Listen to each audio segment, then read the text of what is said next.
Hello everyone, I'm Colin Graham. I'm the animation director on Watch Dogs, and today I'm excited to present to you a vertical slice of the Watch Dogs free roaming experience. So actually, this is not a mission. Everything we're going to showcase today is completely systemic, and we're free to do as we please. We start off in the wards, the low-income district of our interpretation of Chicago. When creating the world of Watch Dogs, we wanted to stay true to the city and give a unique flavor to each and every neighborhood, not only in terms of the architecture, but also in terms of the people that you'll encounter and what is happening in their day-to-day lives. In the wards, you'll see working-class citizens, rusty cars, gang members, abandoned houses, and low-grade pawn shops. It's really not the kind of place that you're going to want to be alone after dark.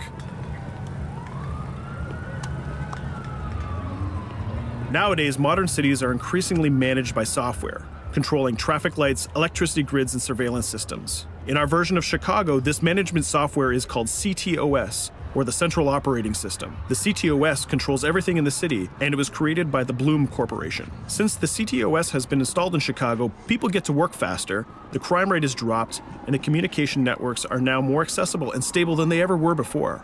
It goes without saying that if everything is connected, somebody able to take over the system would be extremely powerful. At this point in the game, we don't have control over this district's CTOS system. The icons that you see over people's head mean that we cannot hack into their mobile devices at the moment. We need to find the CTOS control center, install a backdoor virus into the system to take control over all of the infrastructure in this district. There it is, the CTOS control center.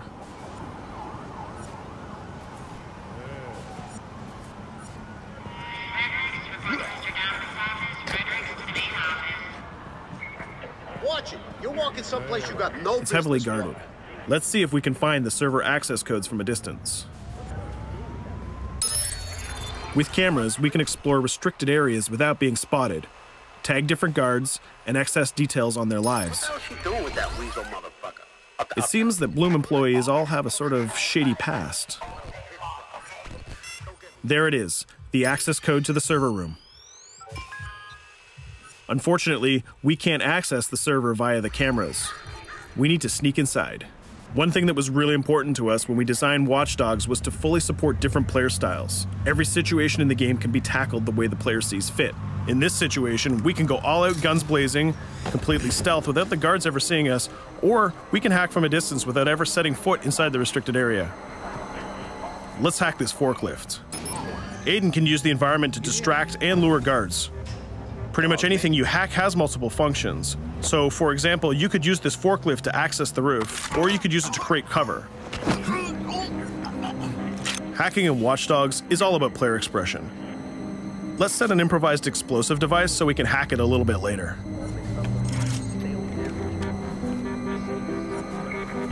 You'll also notice Aiden's low-profile stance. This indicates when the guards are unaware of our presence. We'll try to reach the upper level of the building to see if we can gain a vantage point over our opponents. Everything in the environment can be hacked, so we're going to make some dynamic cover.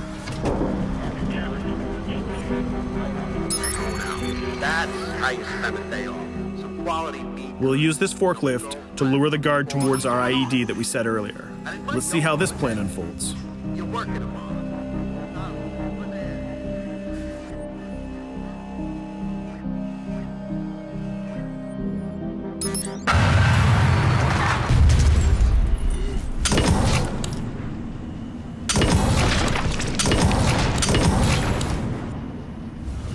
What you just saw is called focus. It represents Aiden's analysis capabilities and his quick reflexes. This gives the player more time to combine core game mechanics together, such as shooting, hacking, and driving, in order to handle more complicated situations.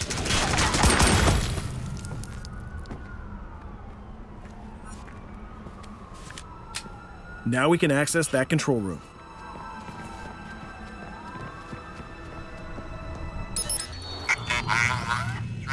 Drop 2, 5.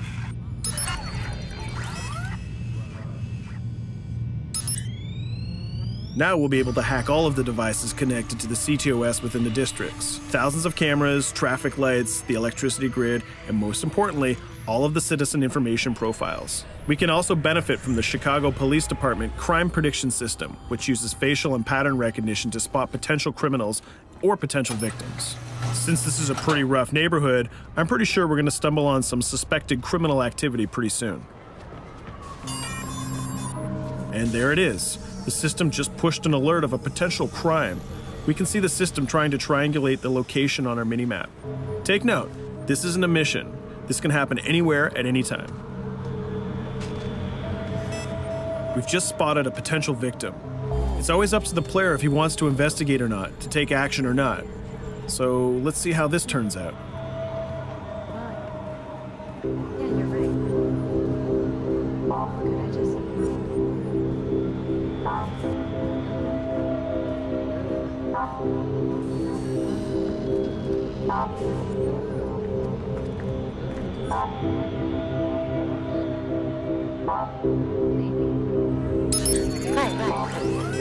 You think you're leaving me? Huh? Jesus, I told you to stay away from me! You belong to me now. Get it? You better leave or I'll call the cops! I'll fucking kill you, goddammit! Get off! Yo! That was close. Good thing that we intervened. We managed to prevent the crime, but we triggered a chase. From here, the criminal's behavior is unpredictable. He can try to get away, shoot back at us, surrender, or call for backup.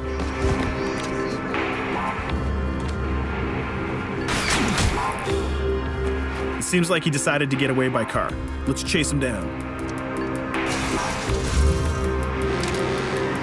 In Watch Dogs, we have a wide variety of vehicles. Each one of them has their own unique properties and handling. Let's see how we can use the CTOS to our advantage to neutralize this criminal and leave the cops to deal with him later.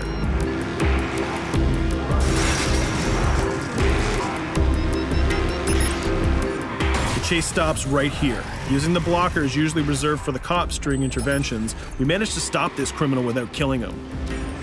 This gives us a reputation bonus. This system is at the core of the Watch Dogs experience. Depending on how we handle different situations in the game, the media and the citizens will have a different perception of our hero, whether he is a true vigilante or a reckless criminal. This will have repercussions throughout the game. Now, let's head for the Loop, the historical district of Chicago, where you're going to find the most iconic buildings in the city.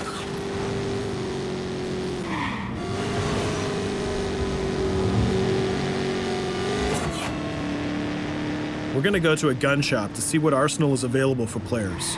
The economy is a big part of Watch Dogs. Players will be able to grow their arsenal with weapons and craft their tools in order to increase their power and their hacking abilities.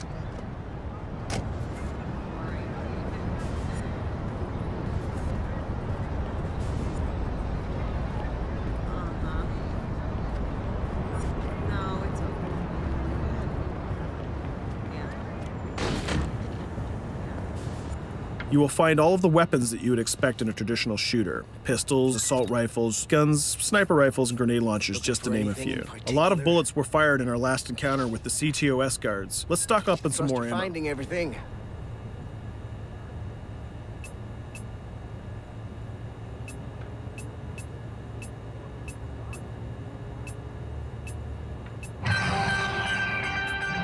As we mentioned earlier, the media keep track of your actions and the citizens are going to react according to the perception that they have of you. Here, the media is reporting a crime in which you are the #1 suspect. The gun shop owner recognized you and decided to trigger a silent alarm to notify the police. Copy that. Possible wanted suspect presumed armed and dangerous. Police are now trying to locate the source of the threat using the surveillance system in the city, represented by the yellow circles on the minimap. Come in, PH3.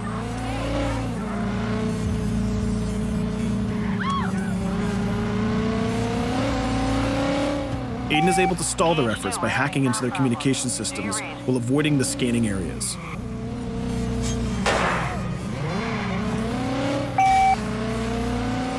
PH units, do you copy? Repeat, squad to all PH units. Once they've lost our trail, we can go back to our activities.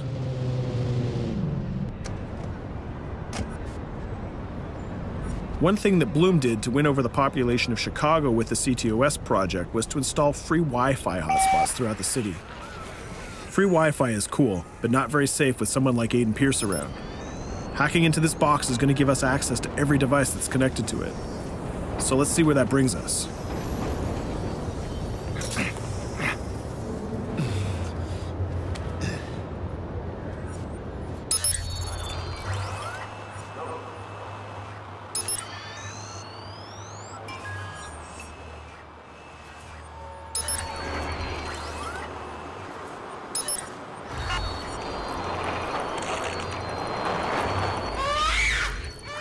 We just hacked into the webcam of a laptop. It seems that we're in the apartment of a mother and we can hear her baby crying in the background. Her bank information is in her mobile phone sitting right there on the table in front of us. It's totally up to the player whether we decide to steal it or not. Of course, this won't affect our reputation because nobody can witness this action. Just like in real life, nothing is totally black or white, but rather many shades of gray. This is exactly the situation where we want the player to question his own morality. Let's go withdraw that money. If you think that you're alone, think again. Aiden is not the only hacker in town. Someone's trying to install a backdoor virus on Aiden's phone in order to steal a portion of the information that he's gathered through the game so far. First, we're gonna have to reach the area where the signal is coming from.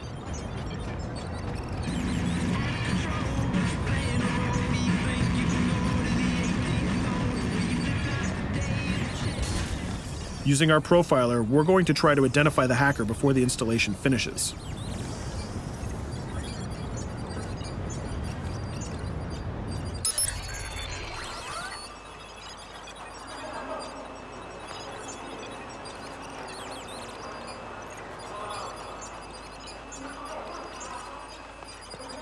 There he is.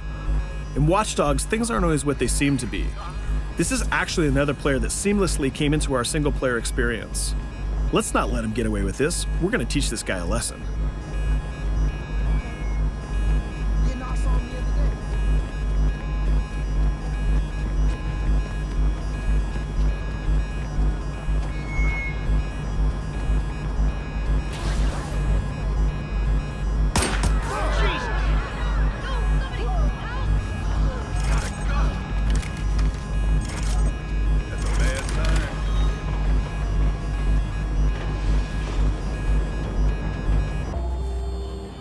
We stopped the hack, but the hacker managed to get away.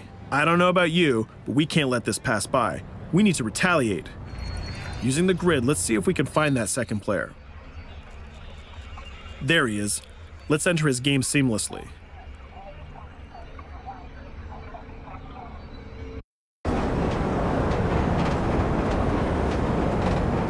The second player is not yet aware of our presence.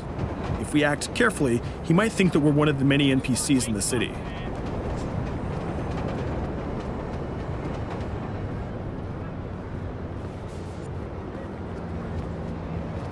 What was that?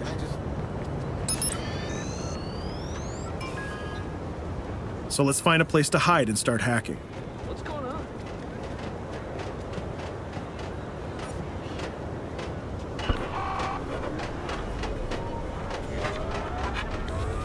The second player has just been alerted that a breach has occurred on his phone. He's trying to find us using his profiler.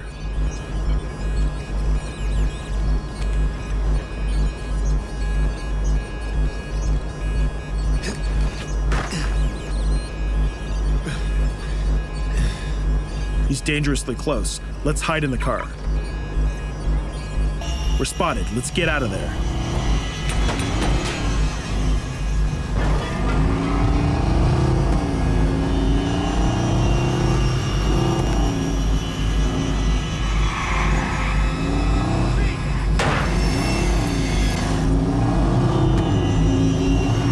Let's set up an ambush right here.